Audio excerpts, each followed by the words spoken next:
Bonjour et bienvenue dans ce résumé des règles des échecs tahitiens, Liuchess, les échecs sous-marins. Dans ce résumé, vous trouverez les types et conditions d'application des effets de zone, celles des effets de pièces, les types de mouvements par type de pièce, les sensibilités et les immunités par type de pièce et les propriétés spéciales de chaque pièce, ainsi que le résumé de l'ensemble des caractéristiques des pièces, pour terminer ce tutoriel d'aide-mémoire en rappelant comment positionner les pièces pour débuter une partie. Et on commence par la description des zones et de leurs effets. Il y a trois types de zones, sous la surface, dans les abysses ou sur le fond, qui peuvent produire deux types d'effets. Lorsqu'on souhaite atteindre la surface ou qu'on se déplace dans les abysses, une pièce sensible à l'effet produit subit une capture passive qu'on appelle capture sacrificielle. Et lorsqu'une pièce n'a pas la capacité de se déplacer sur le fond, ses vecteurs de déplacement et d'attaque latéraux sont bloqués, ne peuvent plus se déplacer à droite et à gauche. Pour les conditions d'application, pour les pièces sensibles à la zone sur la surface, d'abord, si elles ne respectent pas un stop sur le rang 2 avant d'atteindre le rang 1, elles subiront une capture passive, sacrificielle donc, après s'être déplacées et avoir produit leur effet après une éventuelle capture sur leur case d'arrivée. Les pièces sensibles à l'effet d'abysse ne peuvent se déplacer que d'une case verticalement, une case après l'autre, sans quoi elles subissent une capture passive, sacrificielle.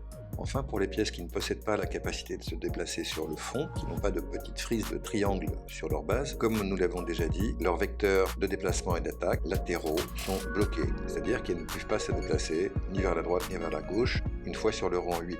C'est le cas notamment de la baleine et de la tourée.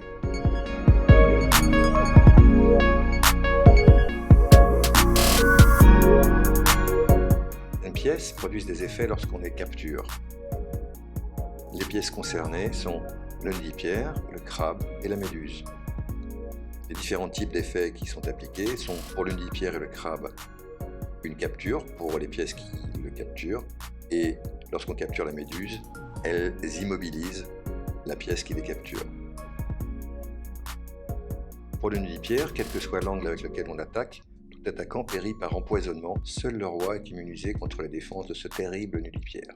Pour ce qui est du crabe, tout attaquant périt déchiqueté par ses pinces, pour ceux qui y sont sensibles bien sûr et qui l'attaquent par le haut, sauf le roi et le nidipierre qui sont immunisés.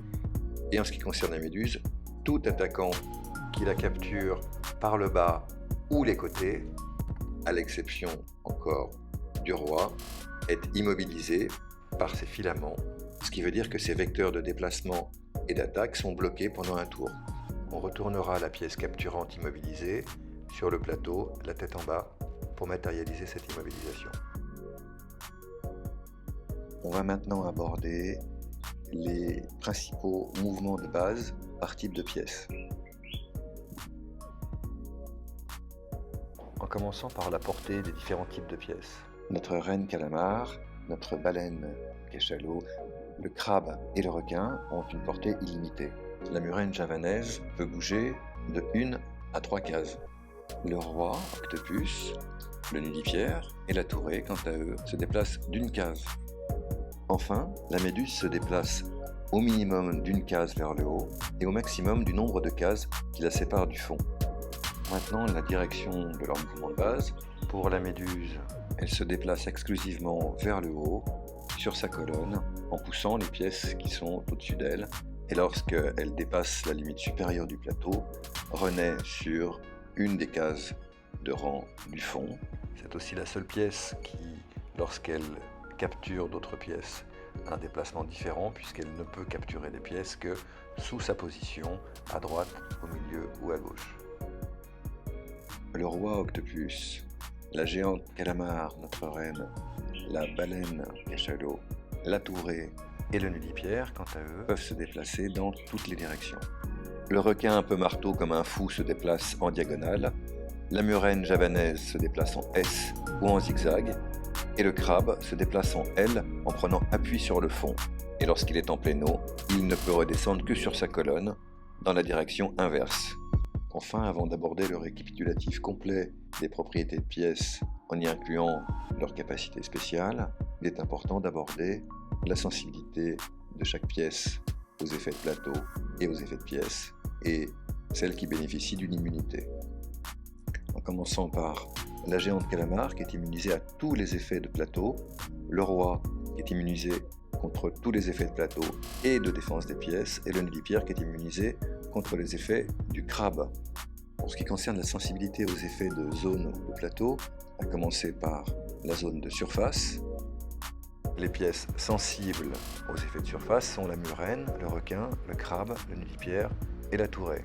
Pour ce qui concerne la sensibilité aux effets des abysses, ça concerne les mêmes pièces sans le crabe, c'est-à-dire la murène, le requin, le nudipierre et la tourelle. Enfin, les pièces qui n'ont pas la capacité de se déplacer latéralement sur le fond sont principalement la baleine et la tourelle.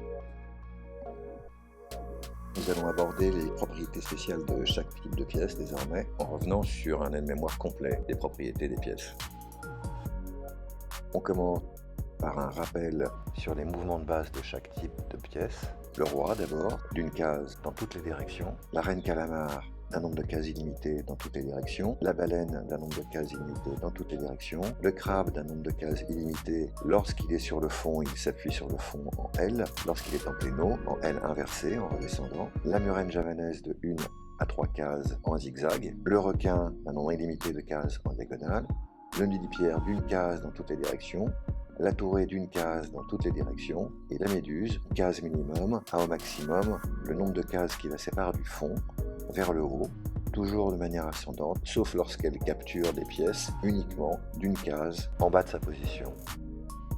Les caractéristiques spéciales de chaque pièce maintenant. Le roi d'abord peut sauter une pièce, plus il est insensible à tous les effets. Le calamar est omnipotent et il n'y a rien à signaler sinon qu'il est insensible à tous les effets de plateau. La baleine, cachalot, est un petit peu comme une reine contrainte, mais elle est limitée à 3 tours hors du rang 1 lorsqu'elle est en immersion. C'est un petit peu un calamar avec des poumons, qui est donc limité à 3 tours en immersion. Au 4e tour, elle doit être revenue en surface, sans quoi elle subira une prise passive, sacrificielle, par noyade. Pour matérialiser cette immersion, tant qu'elle est sur un rang supérieur au rang 1, à chaque tour, on retournera la pièce d'un quart de tour. Le crabe est une des 3 pièces qui possède une capacité de défense. Il a des pinces qui lui permettent de déchiqueter les pièces qu'il capture par le haut.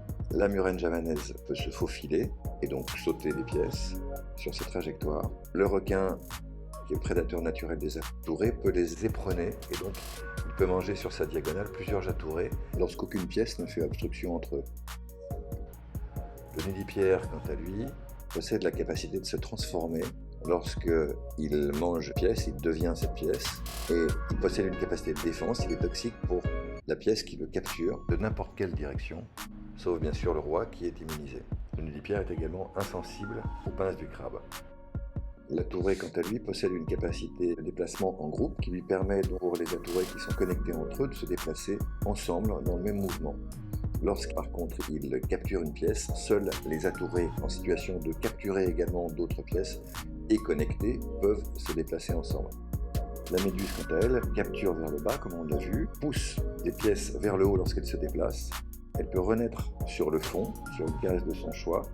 Enfin, elle peut se déplacer en groupe, mais en entité, c'est-à-dire indépendamment les unes des autres, et possède une capacité de défense qui lui permet d'immobiliser les pièces qui l'attaquent ou par le côté ou par le bas, à l'exception bien sûr du roi. Il ne vous reste plus pour commencer une partie qu'à positionner vos pièces. D'abord la baleine cachalot en haut à gauche, les 2 murènes qui entourent les 2 requins, le roi sur sa couleur, la dame au-dessus, le crabe en dessous, le banc des 5 atourés, lisé par les 2 nudipierres, et l'ensemble des 3 méduses. Pour les blancs, il vous suffit de placer les pièces en miroir selon une symétrie verticale. Nous vous souhaitons de belles parties acharnées de Yuchess. Pour aller plus loin, voici nos liens Geekbook et Facebook. On vous souhaite de belles parties. Et si vous avez aimé, merci de partager et de vous abonner.